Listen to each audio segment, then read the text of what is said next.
RGN's in the granite. Nizzo's in the granite.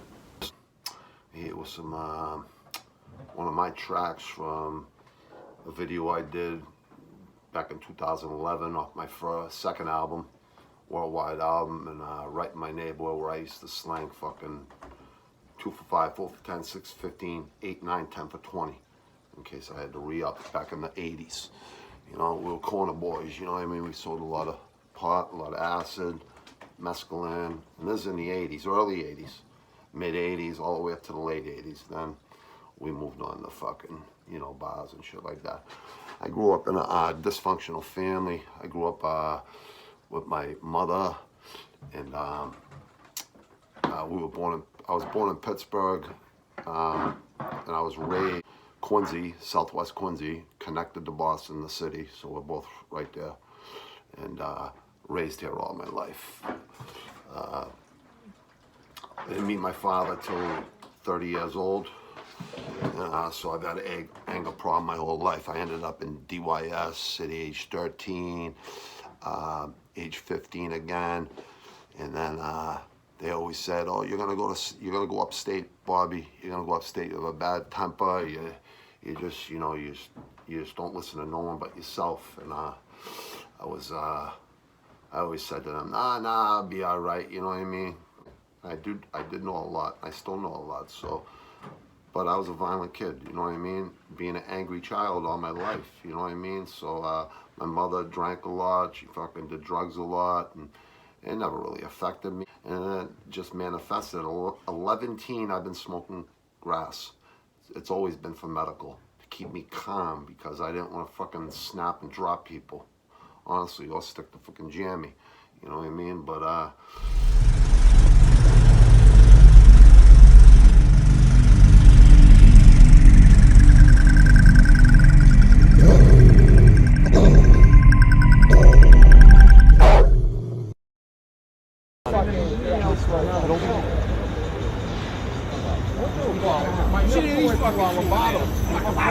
I'll fucking bash it, bro. I'll beat this fucking kid's face. Hey!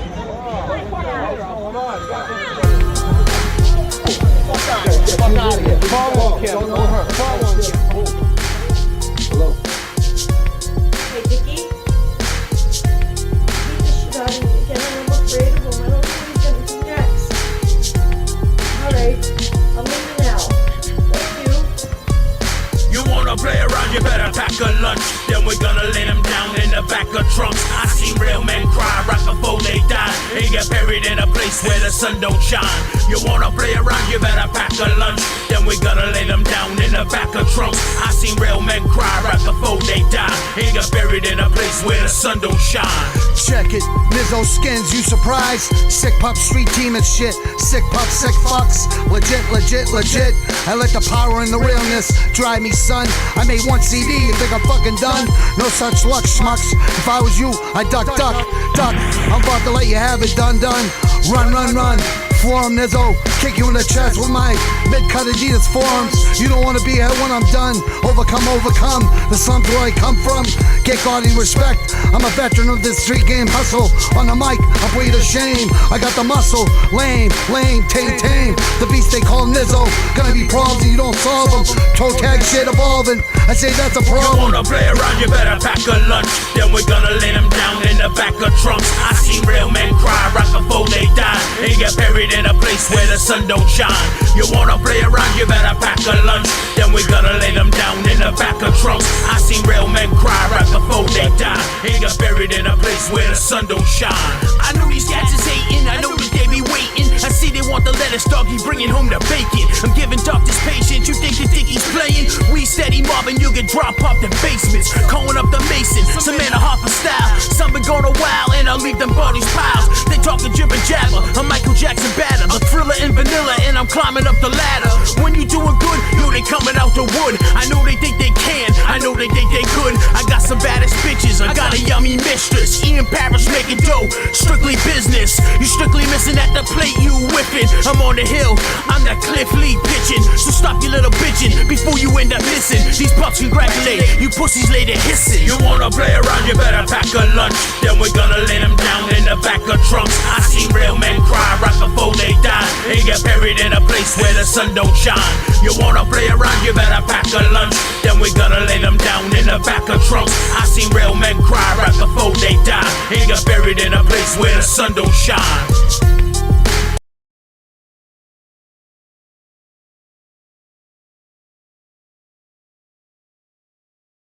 Because people get out of line, get cute, talk shit, slap the shit out of them, and if they don't learn that, then you hit them with the left hook, bang, overhand right, drop them. You know what I mean? That's what we had to do. So that's the way it was. In Boston Metropolitan, Quincy, Southwest Quincy, Bruce Corner, where I grew up after. I grew up in an Italian neighborhood for the first 9, 10 and a half years of my life. Then I moved to the hood, the real hood in Quincy. There's 13 different boroughs. West Quincy, Southwest Quincy border, Bruce Corner was like 5 corners, 5, main streets. So you sat on that corner and we all hang out in front of Kincaid Park. 100 of us deep every day from the early 80s, probably 1981, 82, all the way up to 89, 90. There was 100 of us, 50 to 100 of us every single day. I'm trying to explain to people out there, right? Listen, I'm as violent as they come. I'm a fucking loose cannon, a fucking straight up loose cannon. I came off pain meds, 25 months I've been on pain meds, and I was on it for 14 and a half years. I was up to 280 plus. I got down to 222 in my amateur boxing weight. So, that took me almost 25 months to get down to 222. Probably about more like a year plus or somewhere around there. So I lost 60 pounds. It was just way overweight. I always fought at 218, 222. But street fights, obviously, I fight at every fucking weight. You know what I mean? But listen, if I could do it, you people out there, I know we're products of our environments, all that shit. Do time pretty easy, you know what I mean? It's easy. It's easy if you're a fucking stand-up guy. You ain't a snitch. You ain't a pedophile. You ain't a rapist. You ain't a fucking piece of shit terrorist. You ain't a piece of shit fucking woman beater, child beater, fucking elderly beater, fucking harmless animal beater. People like that, they checked in. If they didn't check in that day, they're going to get the worst beating of their fucking life. And they might not even live from it. So, yeah, they got the fucking answer quick. So I told you people I was going to put it. This channel was for self-reflection for the last 25 months of me coming off all those meds, all those pain meds. It's the hardest thing I ever did in my life. Prison, all that shit was easy. So that big fucking white boy that I beat up, TKO'd him in the second round. He looked like a fucking Nebraska fucking offensive lineman or a fucking Boston College offensive lineman. But after the first round, he hit hard, but I could take a punch. And I hit him hard. But the second round, I cut off the ring, got him in the corner, fucking body, head, body, head, right down the middle. Bam, bam, bam, body. The rec CO trying to fucking separate. He goes, enough, Neil. And I fucking just went out through him. Fucking, then the other fucking 2-3 fucking COs jumped in the ring and said, Neil, go on the fucking bench. So I sat on the bench. This is in front of the whole gym. The whole fucking gym's going crazy. Kill him, White Tyson. You know what I mean? I heard him. So every time I was hitting him with uppercuts, right? So he wouldn't fucking go down because he was trying to go down. I'm like, you ain't going down, motherfucker. I'm going to keep fucking hitting you. And the whole place is going nuts. Latin Kings, LKs came up to me, gave me fist bumps. Kid, you're a fucking animal. You're like a White Tyson. And the next morning, and our brothers came up to me from fucking parts of Boston that I knew. They were all fucking very impressed. You know what I mean? The next morning, they shipped me to SCCC, another fucking prison. And I was only there a month. Usually, it takes 3 to 6 months to get the fuck out of there, classification. They had people in the hole, that stabbed fucking COs, correctional officers, in the fucking neck, trying to slash their jugular vein. They had them in the hole, and they were worried about me. They sent me to the fucking SECC, another prison, so they were scared. So check this out. I did that bit. I got out. I got out at 21. I had to make up for lost time. Started going out with my wife right there that night. And 28 years later, I did one more state bid for selling coke to Navy intelligence, and I got a 2.5 Concord. I had good people on my side. I had a good lawyer. I had good other people, my probation officers from juvenile and DYS, but I had adult probation officers at age 13 and intensive probation officers at fucking a young age. 13, I had fucking adult and intensive. But the intensive probation officer ended up being a really good friend of mine. He's a lawyer, and he's a good friend of mine. My lawyer's on my state cases as a judge now in Superior Court. Great woman. I love her. She knows who she is. So after I got out of my second state bid in 95, I went into the Sandhogs Union, which I was offered prior to my second state bid. And for me to come out of state prison and be a boss on jobs and make 120 grand a year, 90 to 120 grand a year, sometimes more, sometimes 88, 87, but local 88 Sandhogs in the 80s, 90s, and early 2000s was pretty dope till the feds came down on us, and they had me as a union enforcer, union problem solver, me and a couple other guys, but I ended up taking the hit. So I could tell you fucking stories. You know, people come on fucking the internet and they act like tough guys. They ain't shit.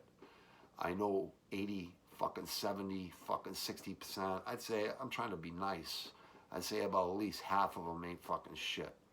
And it's listen, the feds pulled in 400 people, so-called solid people that were gangsters, right?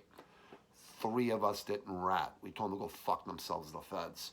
Me, my co-defendant on the union thing, a union member sucker punched our business manager, my friend that gave me the job, and he was a Quincy cop's brother. He was a city cop brother where we all are from, and we went and slapped him around, and they made a big, huge deal of it, and but you know what I mean, it was necessary. And me and my boy, he was a pro fighter. His father trained me. He died a week before from an overdose. He died from an overdose from that garbage that people do out there. And, you know, I lost a lot of my friends since 2000 because of that bullshit. But I'm going to break it down. I'm going to break down the whole sequences. I'm going to write it out of content. I'm getting a green screen. I got someone coming over this week that's going to do a podcast. I got so many people that want to come down here and do a podcast, but it's logistics.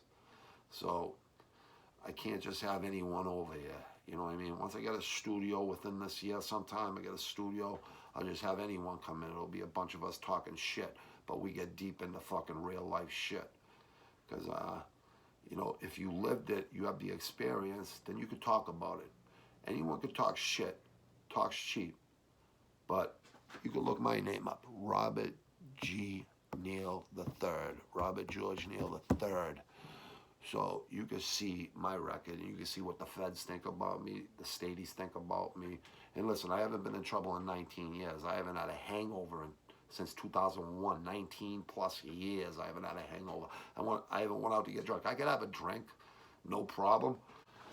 We'll get in deep into the fucking, the life of Bobby Nizzo. But Robert G. Neal III, I ain't no fucking phony. Cost 60 cents to check someone's record. And I'm not fucking proud of it, but I had to fucking do what I had to fucking do. Because I was one of the guys on the top, from the corner, from the fucking clubs, from the fucking bars, from the private clubs, from the fucking strip joints. That's the way it worked back in those days, man. The 80s and the 90s, it was all hustle. Drug dealing, hustling, violence, drug dealing, hustling, violence. That's the way it was every day, and it was fun. But once you get to a certain age, once I got to around 30, 25, 26, 27, 28, 29, 30, in between 25 and 30, I seen the light. I said, no way. My daughter was born 5, and that kind of changed my whole perspective on life. And in 2001, I went and slapped that cop's brother around. But that was necessary. That was necessary. It's a long story. We'll get deep into that shit. But I got people coming on. I got a green screen coming. Everything's working out.